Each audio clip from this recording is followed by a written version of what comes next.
Dear brothers and sisters in the Lord, ప్రభునందు ప్రియమైన సహోదరి సహోదరులారా, today's verse for our meditation is taken from the book of Psalms 95 verse 2. నేటి దినం మన ధ్యానం కొరకు 95వ కీర్తన 2వ వచనం నుండి తీసుకొనబడింది. Let us come before his presence with thanksgiving. కృతజ్ఞతాస్తుతులతో ఆయన సన్నిధికి వచ్చెదము. Psalm 95 is one of the temple worship psalms. 95వ కీర్తన దేవుని మందిరములో ఆరాధించేటువంటి కీర్తనలో ఒకటి. The psalm opens by calling people to worship God because he is the savior in verses 1 and 2. 1-2 వచనాల్లో ఆయన రక్షకుడు కాబట్టి రండి యెహోవాను గురించి ఉత్సాహధ్వని చేయదము, ఆయనను పూజించేదము అనే మాటలతో ఆరంభించబడింది. And in verse 3 he is a great God. 3వ వచనంలో ఆయన మహాదేవుడు. And verses 4 and 5 the creator and controller of the universe. 4-5 వచనాల్లో ఆయన సృష్టికర్త, విశ్వమంతటిని కూడా నడిపించుచున్న దేవుడు. And in verse 6 the maker of human race. 6వ వచనంలో మనం చూస్తే మనుషులను సృష్టించిన దేవుడు. Above all in verse 7 the covenant lord and shepherd of his people. అన్నిటికన్నా ఎక్కువ 7వ వచనంలో నిబంధన చేసిన దేవుడు, తన ప్రజలని పాలించి మేపుతున్నటువంటి దేవుడు. So this beautiful psalm is encouraging us of singing unto the Lord. ఈ చక్కని కీర్తన యెహోవాను గురించి ఉత్సాహధ్వని చేసే దాని గురించి ప్రోత్సహిస్తుంది. And making a joyful noise of praise unto him and coming into his presence with thanksgiving. అంతేకాకుండా కృతజ్ఞతాస్తుతులతో ఆయన సన్నిధికి వచ్చేదము, కీర్తనలు పాడుచు ఆయన పేరట సంతోషగానము చేయదము. Psalm 95 has no title regarding its authorship. 95వ కీర్తనకి ఏ శీర్షిక, ఈ రచయిత ఎవరు అనేది మనకు లేదు. But Apostle Paul in Hebrews 4:7 అయితే అపోస్తలుడైన పౌలు హెబ్రీయులకు రాస్తూ 4వ అధ్యాయం 7వ వచనంలో he says that David is the author. దావీదే దీనికి గ్రంథకర్త అంటాడు. Paul quoted from this psalm and wrote that David said like this. పౌలు ఈ కీర్తన గురించే ప్రస్తావిస్తూ అక్కడ అంటాడు, దావీదు ఈ విధంగా చెప్పాడు అంటున్నాడు. So in this psalm if you see verses 1 through 5 we have the psalmist's call to worship.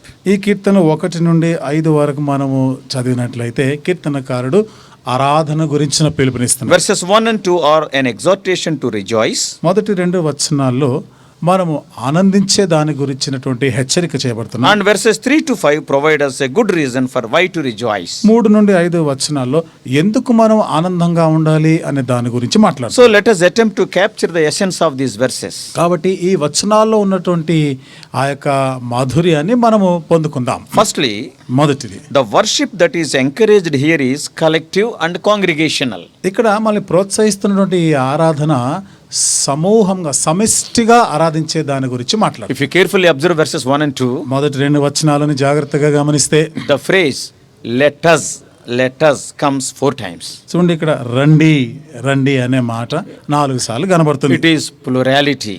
కాబట్టి ఇది బహువచనములో చెప్పబడింది. Though we worship the Lord privately all alone in our lives, మన జీవితంలో మనం ఏకాంతంగా ఒంటరిగా దేవుణ్ణి ఆరాధిస్తున్నప్పటికీ, but here it is not viewed like that. అయితే ఇక్కడ ఆ విధంగా కనబడడం లేదు. Therefore we understand that worship is congregational, not merely individual.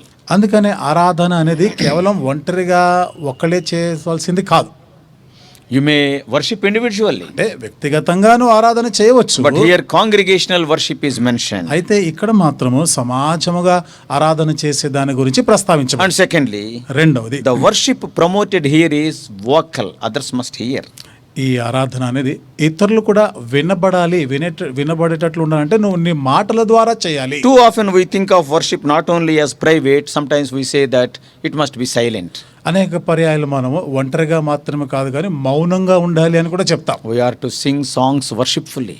కాబట్టి మనము ఆరాధన జీవితంతో నింపబడిన వారమై పాటలు పాడాలి. And therefore the words employed in verses 1 and 2 refer to a vocal and public praise of God. కాబట్టి 1-2 వచనాల్లో ఇక్కడ ఈ భావము మనం మాటలతోనూ అలాగే ఇతరులకి వినబడేటట్లుగా మనం చేయాలి, ఆరాధించాలి అని మనం ప్రోత్సహించాలి. It is a congregational. అంటే సమాజముగా చేయవలసిన ఆరాధన. Thirdly, మూడవది, the terms used in the first 2 verses speak of a vocal praise that is vibrant and vigorous, loudly. మొదటి 2 వచనాల్లో మన ప్రేరేపించబడినటువంటి విధానం చూస్తే అవి బిగ్గరగా ఉండాలి, అందరికి వినబడేటట్టుగా ఉండాలి అని చెప్పబడుతుంది. It is a joyful and grateful praise. కాబట్టి ఇది ఎంత ఉత్సాహ ధ్వనితో చేసేది, It is not- కృతజ్ఞతా హృదయంతో చేసేది. It is not a subdued praise but an exuberant expression of worship.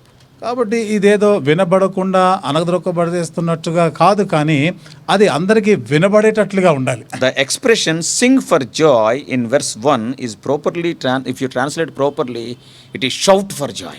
ఈ మొదటి వచనంలో ఉన్నటువంటి ఆ వ్యక్తపరిచిన విధానాన్ని మనము సరిగా అర్థం చేసుకోగలిగితే బిగ్గరగా కేకలు వేసి అని మనకు అర్థమవుతుంది. The expression shout joyfully in the second line of verse 1 comes from a Hebrew word meaning to raise a shout.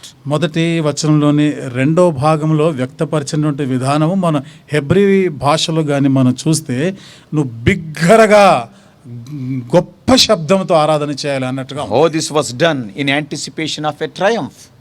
కాబట్టి ఇది మన విజయము గురించి ఆశిస్తూ చేసినటువంటి ఆరాధనగా ఉంటుంది. So some of the times in the stadiums we will be seeing this sports stadiums. కొన్నిసార్లు చూడండి ఈ స్పోర్ట్స్ స్టేడియంస్లో ఇలాంటి పరిస్థితి మనం చూస్తాం. Oh, for the last ball, how much joy will be there.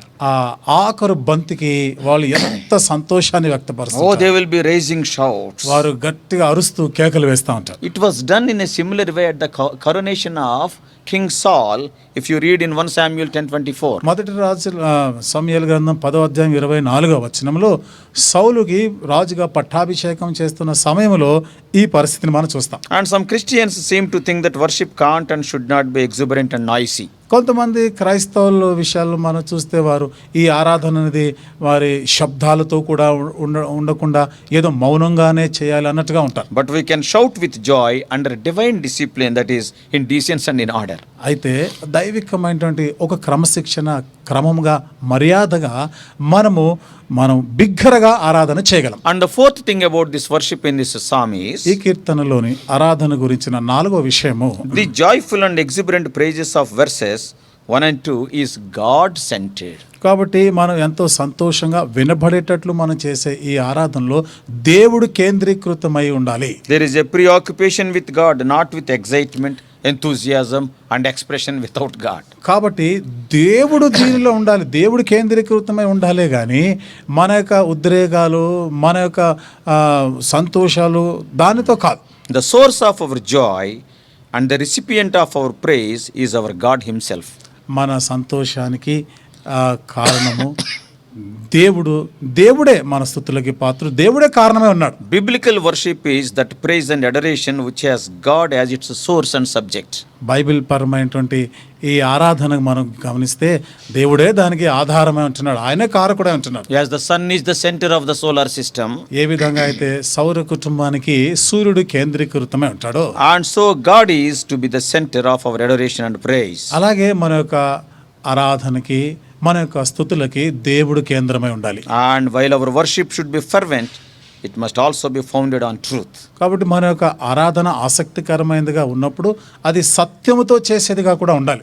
And through the ages, the believers in God, both of the Old and New Testament, have sung their praises and thanksgiving. తరతరాల నుండి పాత నిబంధన, క్రొత్త నిబంధనలోని విశ్వాసులు కూడా కృతజ్ఞతాస్తుతులతో దేవుని ఆరాధించారు. And if you see the same portion from another angle, ఇప్పుడు ఇదే భాగాన్ని మరొక కోణం నుండి గమనిస్తే 3 important things we can see from these verses. ఈ వచనాల నుండి 3 ప్రాముఖ్యమైన సంగతులను మనం గమనించగలం. Firstly, మొదటిది the practice of singing.